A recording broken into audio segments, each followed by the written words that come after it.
It's really been a tremendous transition to move from the U.S. House to the Senate. The Senate is such a different animal than the House, but there are key differences that I'm really grateful to be able to take advantage of. The number one difference is the ability to help every single resident in your state, and that's something that I have just been so grateful to be able to do in these last 2 months.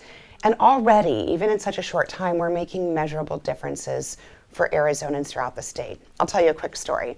A couple weeks ago, I was sitting in the Commerce Committee, which is one of the committees I've been assigned to, and the topic was 5G, an expansion of 5G. I pointed out that in many parts of rural Arizona, Arizonans don't have reliable access to 3G. And I told the story of a community called Sunscape, which is a community in Pinal County where they don't have access to reliable cell service.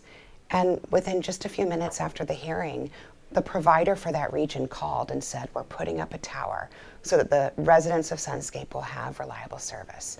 That's incredible. And I'm so grateful to be able to make that kind of swift change for Arizonans to meet their needs. Some of the things I'll be working on are the same as the issues I'd worked on in the previous 15 years serving Arizona. And that's continuing to stand up and take care of our veterans and hold the VA accountable so that our men and women who served in uniform receive the benefits that they've earned and that they deserve. I'll also be continuing to work on regulatory reform. I'm actually the lead Democrat on a committee that will be addressing just regulatory reform. We've already passed a bill out of committee, which I'm pretty excited about. But we'll be doing some new things. As we all know, Arizona is part of a 7-basin state agreement around drought contingency. And I want to just really commend the legislature and the governor for coming together in difficult circumstances to pass the DCP.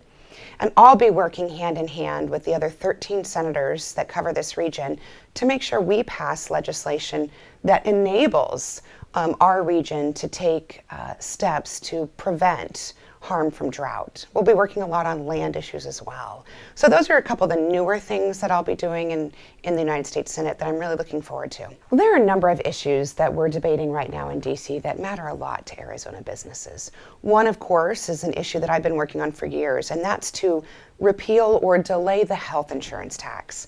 Folks will remember that in the House, I was the lead Democrat for years, and we successfully delayed the health insurance tax, which is a burdensome tax that hurts not just small businesses, but also the employees who work for them.